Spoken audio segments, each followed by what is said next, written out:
immobilier dans l'entreprise, de quoi parle-t-on? C'est important de comprendre les différents angles par lesquels on peut aborder ce sujet de l'immobilier d'entreprise. Comment calculer le montant que vous allez pouvoir passer en charge? Vous allez voir, on vous a vraiment préparé quelque chose de pratico-pratique, simple à comprendre. Quel est le vrai gain fiscal, financier? Vous verrez aussi que ça dépend là de votre statut, de votre situation fiscale, de la nature de votre entreprise. Comment mettre en place des contrats de location ou sous-location quand il faut en mettre en place? Vous verrez que ce n'est pas le cas pour tout le monde. Et puis mes conseils, des conseils, je vous donnerai vraiment des conseils pratiques et des liens sur lesquels vous pourrez cliquer pour télécharger des documents pour vous aider. Voilà. À droite de l'écran, comme d'habitude, le chat, vous pouvez poser vos questions. J'essaierai d'y répondre pendant le chat ou à la fin. S'il y a beaucoup de questions, on prendra quelques minutes à la fin pour y répondre. Alors, vous êtes peut-être en entreprise individuelle, EIRL, EURL, SARL, SASU. Vous êtes propriétaire ou locataire. Vous souhaitez naturellement passer une partie de vos charges dans votre entreprise, tout simplement parce que, comme vous, peut-être comme moi, vous travaillez aussi de chez vous. Alors avec le confinement, on travaille tous plus que jamais de chez soi. À partir de là, qu'est-ce qu'on peut passer dans les charges d'entreprise? C'est bien normal que l'entreprise prenne en charge une partie de notre loyer, de nos charges de copropriété si vous êtes propriétaire. Combien? Comment faire? On va voir ça tout de suite. Donc, première chose, que les choses soient claires. Immobilier d'entreprise, de quoi parle-t-on? Vous allez voir, il y a quand même plusieurs termes et il est important de bien tirer au clair déjà ce premier élément. Alors, domiciliation. Domiciliation professionnelle, locale, professionnelle, commerciale ou bureau. Appartement de fonction, et oui, ça existe et ça peut en concerner certains parmi vous, on va le voir. Et puis, l'appartement du dirigeant. L'appartement du dirigeant, c'est quand même le cœur du sujet de ce webinaire. On arrivera à ça. Mais avant, pour bien comprendre ça, il faut aussi comprendre en quoi ça se différencie de la domiciliation des locaux professionnels et de l'appartement de fonction. Donc, la domiciliation, c'est quoi? La domiciliation, en fait, c'est la référence administrative, c'est la boîte aux lettres de votre entreprise, c'est en général là où on envoie les courriers. Donc, le fisc, l'administration, les clients, les fournisseurs envoient les courriers à l'adresse de domiciliation. C'est souvent le siège social de l'entreprise, mais pas toujours, mais souvent. L'adresse de domiciliation, elle peut être dans une société de domiciliation, vous l'avez tous vu probablement un jour ou l'autre, une société de domiciliation. Pour domicilier votre entreprise, ça coûte à partir de 20 € à Paris, en tous les cas, de 20 € à 200 € par mois à peu près, en fonction du prestige de l'adresse et en fonction des services associés. Ou chez vous, il y a beaucoup de créateurs d'entreprises qui mettent leur entreprise chez vous, à votre domicile. Donc l'adresse de domiciliation, on l'a bien compris, ce n'est pas vraiment une adresse dans laquelle vous êtes censé recevoir des clients, mais c'est plus une adresse de communication. Alors l'adresse de domiciliation, que vous soyez en entreprise individuelle, si vous êtes en entreprise individuelle, pardon, c'est possible, à condition que votre bail, si vous êtes locataire, le permet, ou que votre règlement de copropriété, si vous êtes propriétaire, le permet. Si vous êtes en société, vous pouvez l'installer, l'adresse de domiciliation, au domicile du dirigeant, SARL ou SAS. Attention, vous ne pouvez pas l'installer à l'adresse d'un des associés, au seul motif que c'est un associé. La domiciliation dans une société, elle est possible au domicile du mandataire, à condition que le bail du mandataire, donc du locataire, le permette. Donc, si vous êtes locataire, vous pouvez domicilier la société chez vous, mais normalement, il faut que le bail le permette, ou que le règlement de copropriété, si vous êtes propriétaire, il faut que ce soit le règlement de propriété le permette. Bon.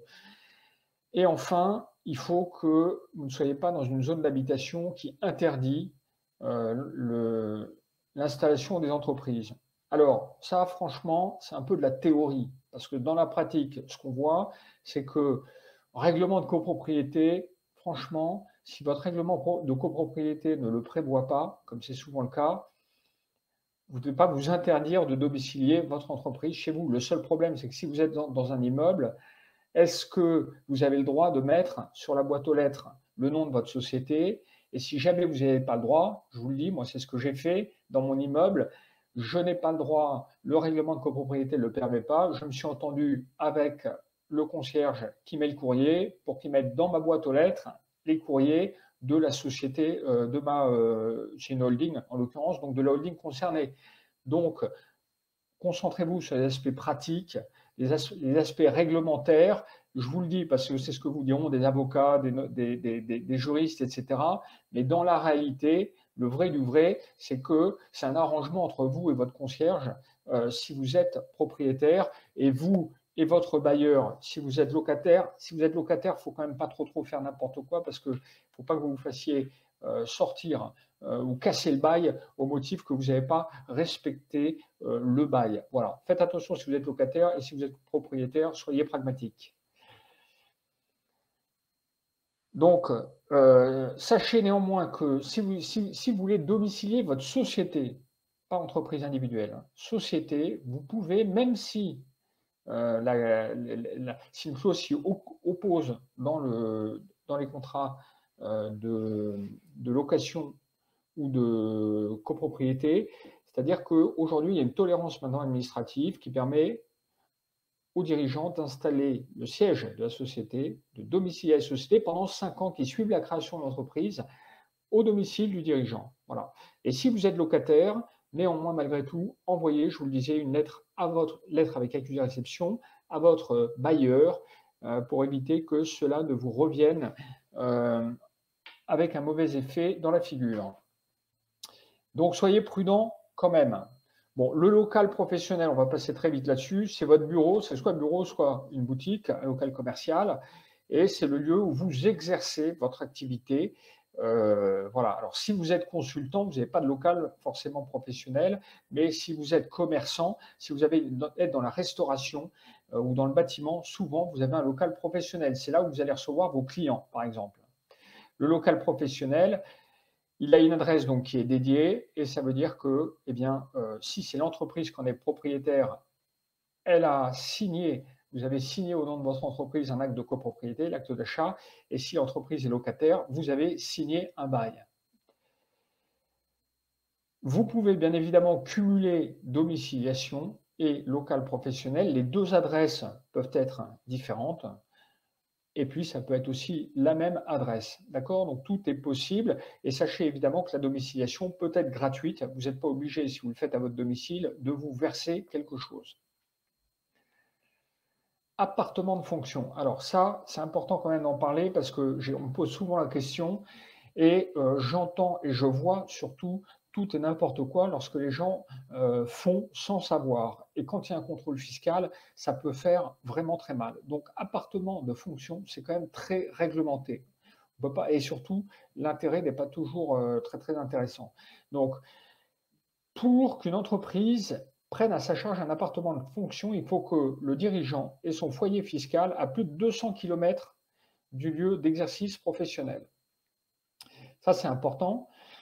Ça veut donc dire que c'est parce qu'il habite loin de l'activité de l'entreprise que l'entreprise peut lui payer un appartement de fonction. Donc, on va prendre un exemple concret. Une entreprise qui est à Paris, un dirigeant dont la famille, le foyer est à Lyon, eh bien, l'entreprise peut prendre à sa charge le loyer de l'appartement qu'occupe le dirigeant la semaine à Paris. Pourquoi? Parce que son foyer familial est à Lyon. Alors, s'il n'a pas de foyer familial, s'il est célibataire, ça ne peut pas marcher. Et le foyer familial, il faut qu'il soit dans l'impossibilité de faire le déménagement. Ça veut dire quoi?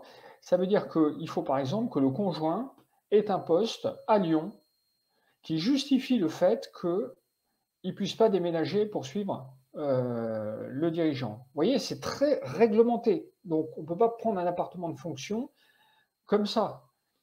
Donc, Voilà, je vous prends l'exemple, un dirigeant d'une petite entreprise, il était célibataire, il s'était domicilié, il avait mis sa résidence principale chez sa mère, je ne sais plus, dans le Massif central à Aurillac, je crois, et il se payait soi-disant un appartement de fonction à Paris. Il le faisait passer sur la société. Contrôle fiscal, il s'est fait totalement redresser, tout simplement parce qu'il n'avait pas d'obligation familiale qui justifiait le fait que sa résidence principale soit à Aurillac. D'accord? Donc, il faut vraiment être dans ce cas de figure-là pour pouvoir en bénéficier. Donc, l'appartement de fonction, c'est quelque chose qui est rare. Après, il faut que le bail il soit pris en charge par l'entreprise. C'est-à-dire qu'il faut que le bail il soit au nom de l'entreprise, que l'entreprise, elle paye, elle signe le bail. D'accord? Et enfin, qui dit appartement de fonction dit avantage en nature pour le bénéficiaire. Et l'avantage en nature, il est calculé selon un barème très précis. Alors, barème défini par l'URSSAF, il y a deux façons de déclarer les avantages en nature. Soit le barème, qui est fonction du nombre de pièces, donc je vais vous mettre un lien que vous pourrez, sur lequel vous pourrez télécharger, ce lien pour cliquer et avoir accès au barème à la fin de cette vidéo ou sous cette vidéo si vous regardez en replay ce webinaire. Donc, il y a un barème ou sinon en fonction de la valeur locative, et en proportion de l'occupation qui est faite du bien par le dirigeant. D'accord? Donc, appartement de fonction, c'est quand même contraignant. Et dernier point, ça ne doit pas être la résidence principale du dirigeant, évidemment, parce que là, si le dirigeant, sa résidence principale, c'est son appartement de fonction à Paris, c'est plus un appartement de fonction, c'est sa résidence principale. Et donc, si jamais vous mettez en place ce schéma, l'URSSAF a trouvé une appellation pour ça, parce qu'ils l'ont fréquemment rencontré, donc ils ont mis un nom dessus, c'est l'avantage en espèces. Donc c'est en fait un avantage en nature 100%, et un avantage en nature 100%, ça ne présente aucun intérêt,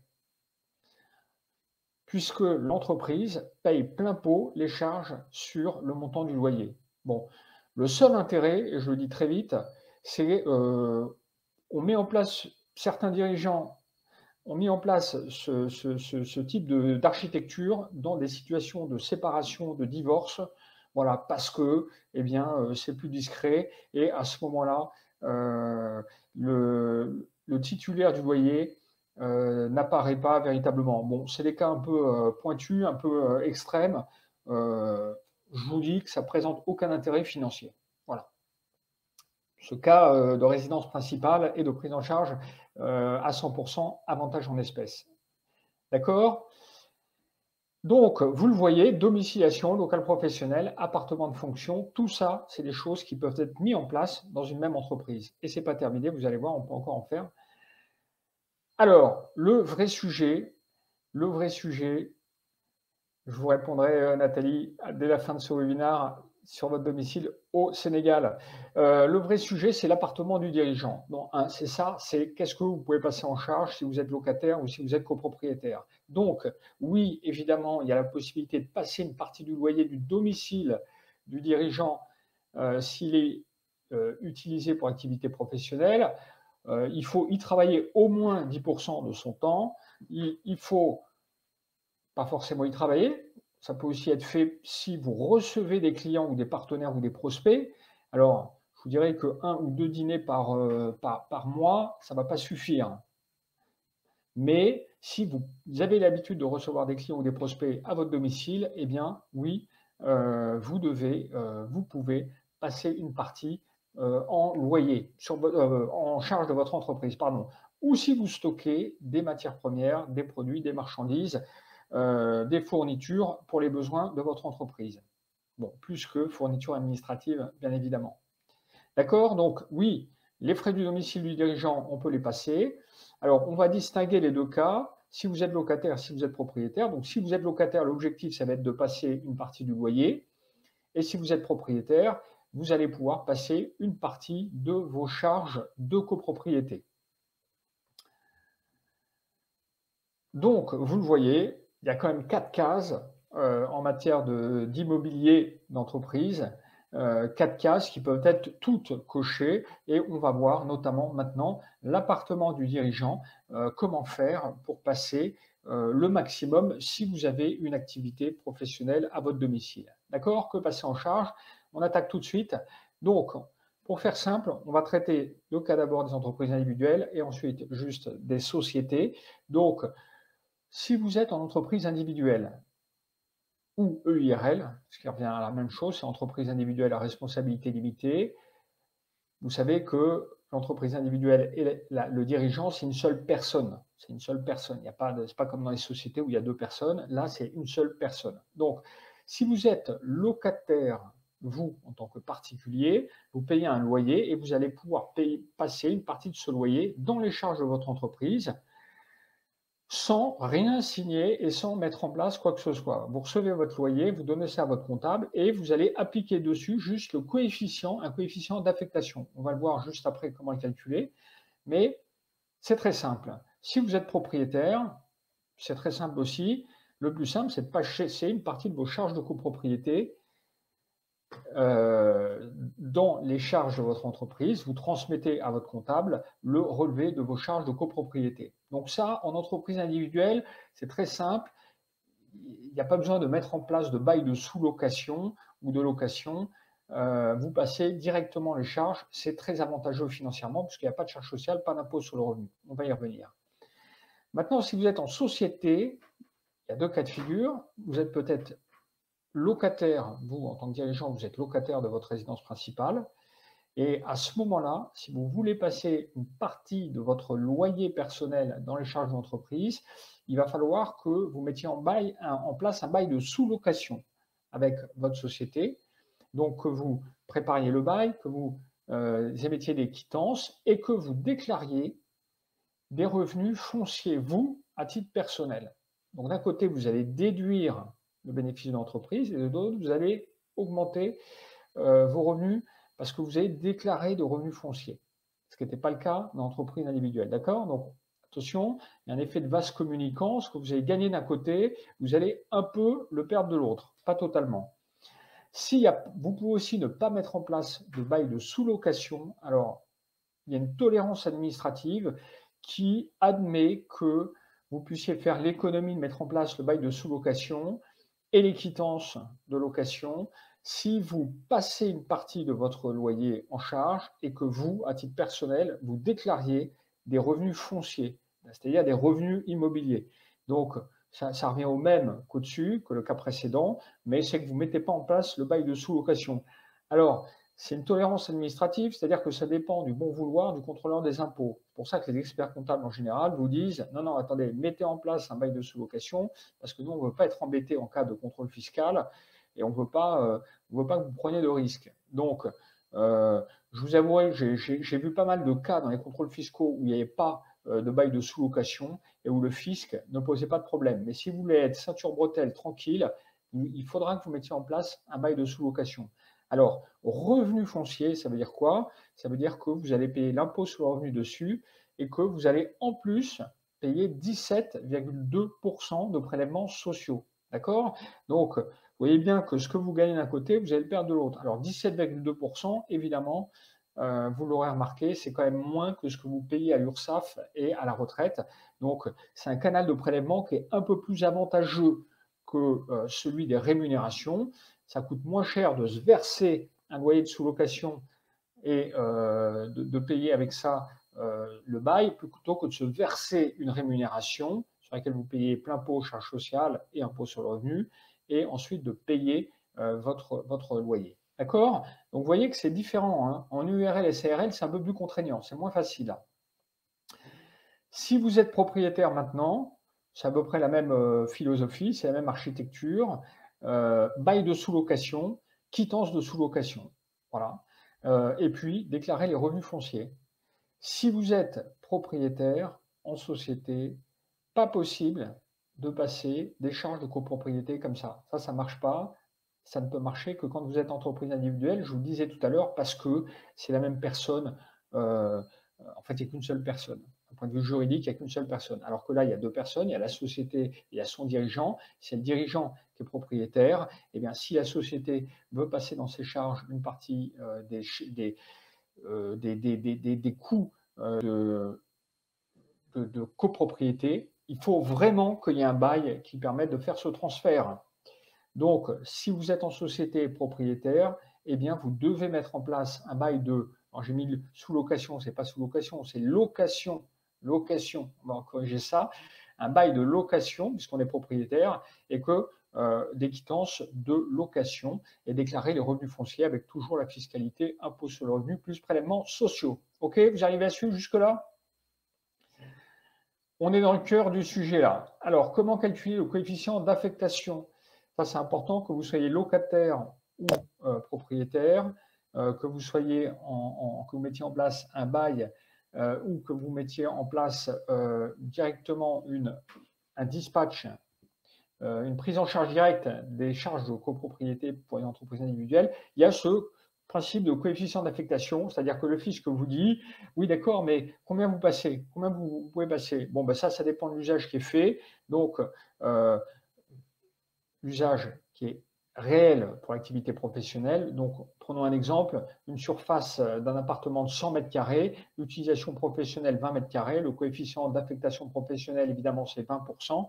Donc, si je paye 500 € de loyer ou de charges locatives par mois, je peux passer en comptabilité 100 € par mois. Voilà, c'est aussi simple que ça. Mais ce coefficient, il faut le définir, ça ne change pas tous les mois et vous devez le définir pour une année, pour 2 années, etc. Enfin bon, voilà, hein, en général, ça ne change pas trop.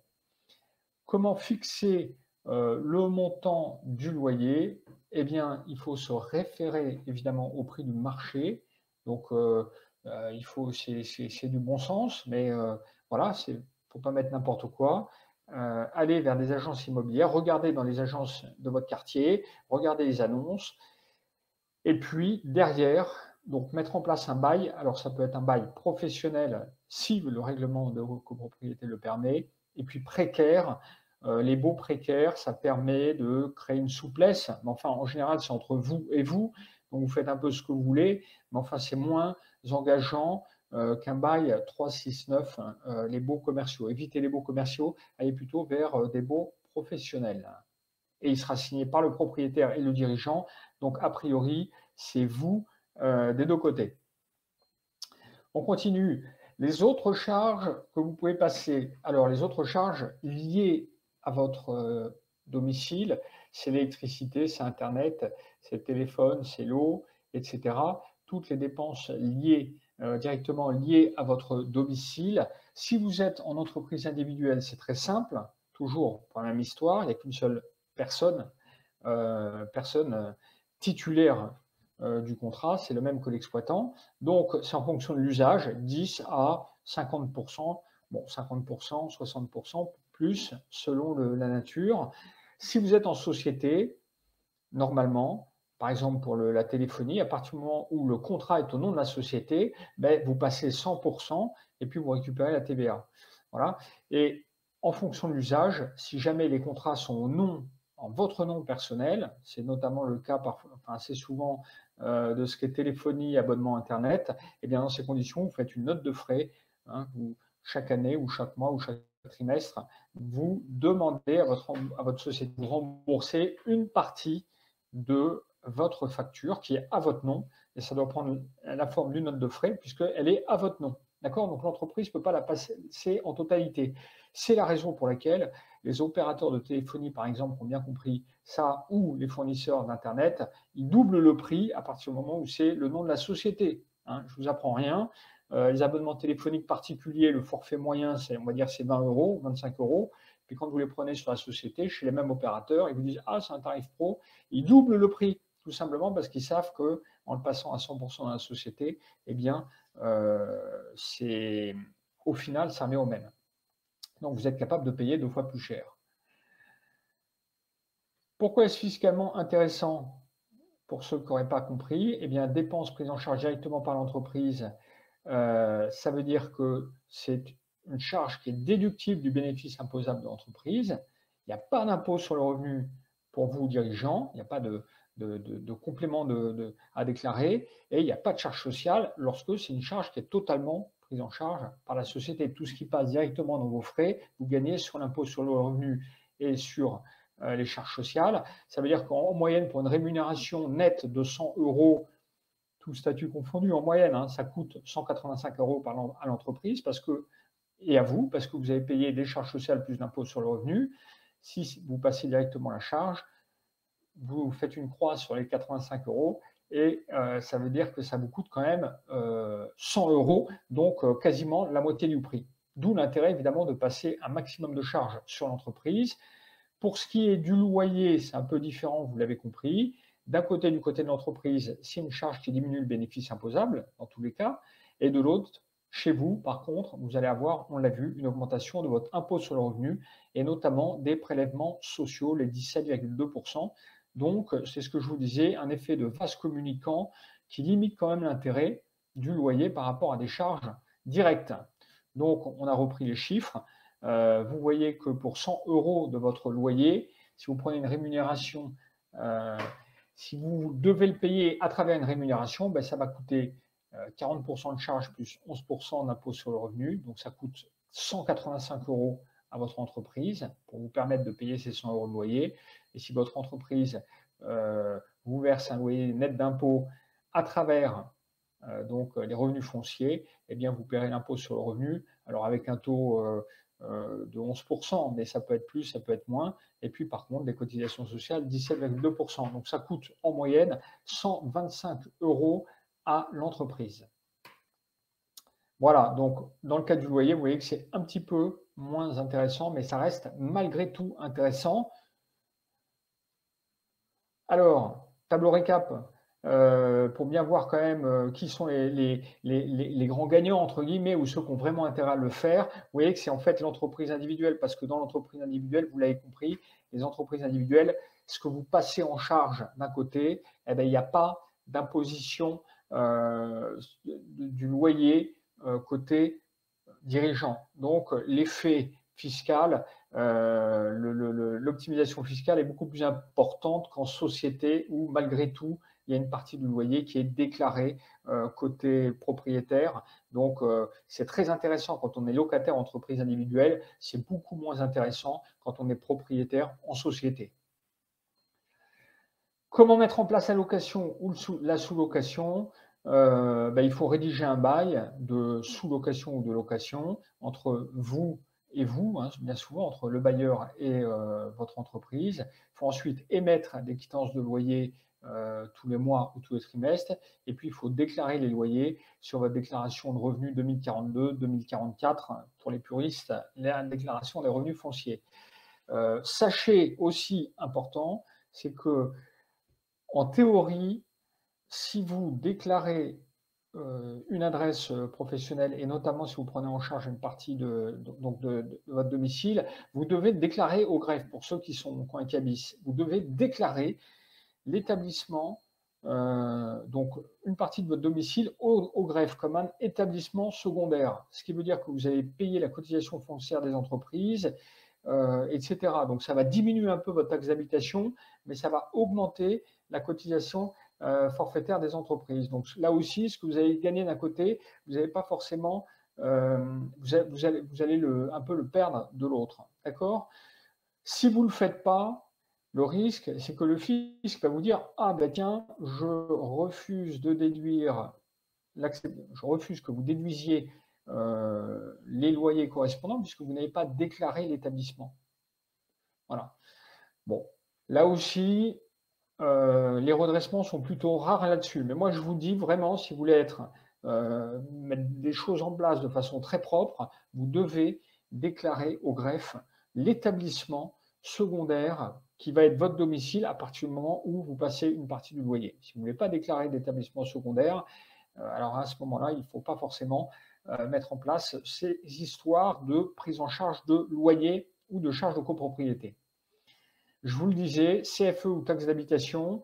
Alors faites attention, là aussi, si vous voulez bien faire les choses, il va falloir que Le fisc va s'enclencher automatiquement à partir du moment où vous allez déclarer votre établissement, le nouvel établissement secondaire. Ils vont vous envoyer un petit questionnaire en vous disant quelle est la surface que vous occupez à titre professionnel. Vous allez mettre 9 mètres carrés minimum, c'est la surface minimum à déclarer. Et en contrepartie, normalement, vous devriez baisser la valeur locative de votre taxe d'habitation. Alors, taxe d'habitation et taxe foncière.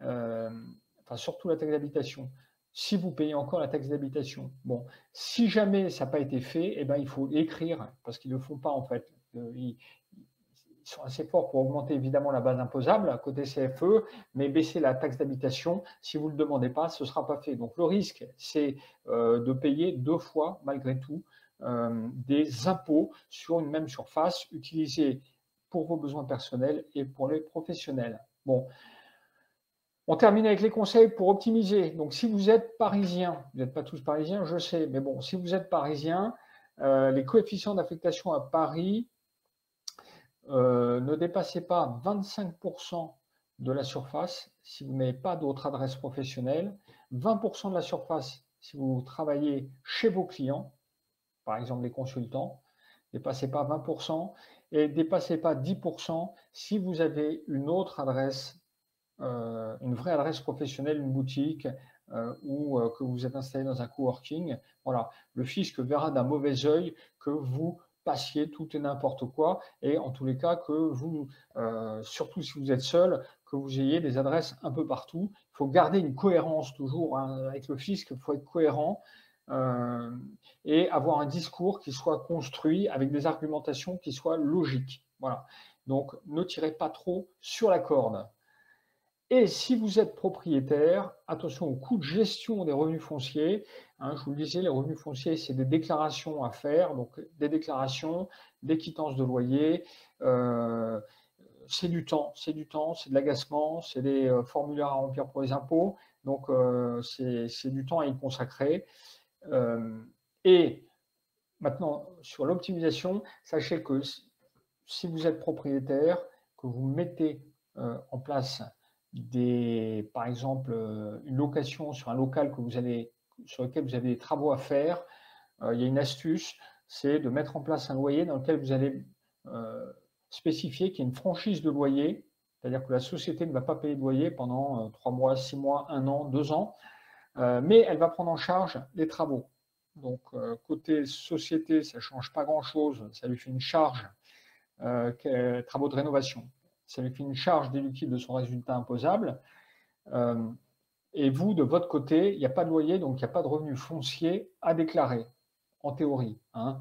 Mais bon, il faut bien faire les choses, bien rédiger son contrat de sous-location, expliquer tout ça, et normalement, ça passe fiscalement. C'est là aussi toléré, et ça vous évite d'avoir à déclarer des revenus fonciers les premières années ou les premiers mois de location.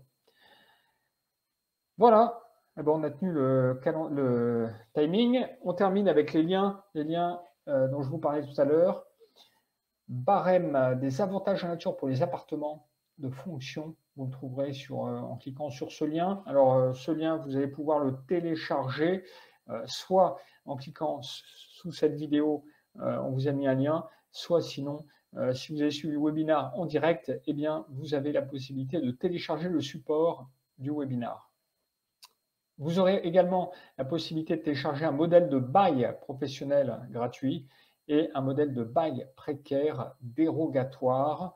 Voilà, si vous voulez un maximum de souplesse. Bon, vous pouvez vous faire accompagner d'un juriste aussi, si vous voulez vraiment bien faire les choses. Ce que je vous recommande malgré tout, parce que lorsqu'il y a des contrôles fiscaux, le fisc regarde souvent ces éléments.